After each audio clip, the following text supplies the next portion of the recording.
ये देखिए दोस्तों, आप बड़ी आसानी से पढ़ सकते हैं कि इन तावीज़ के ऊपर इसका चमत्कार भी लिखा गया है कि इस तावीज़ से होगा क्या। और ये इनके अकीदे का बड़ा पक्का ताल्लुक़ है इस बात से।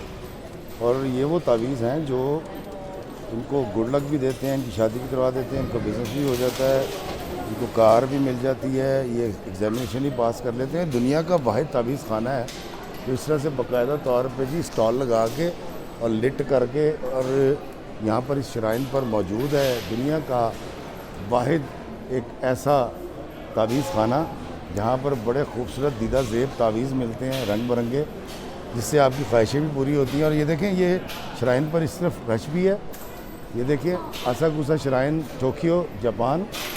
और जब आप इस तरफ आते हैं तो ये फिर तावीज़ खाना भी इस कॉर्नर में मौजूद है, जहाँ से आप गुड लक भी ले सकते हैं, बिज़नेस भी ले सकते हैं, गाड़ी भी ले सकते हैं, औलाद भी ले सकते हैं, अपनी फैमिली भी ले सकते हैं। ओए कितनी चीज़ां दसा मैं, यह बड़ा आसान तरीका जी। जापानियों ने तरक्की का नवा राह कट लिया जी और कुछ पैसे खर्चें और गुड लक ले लें।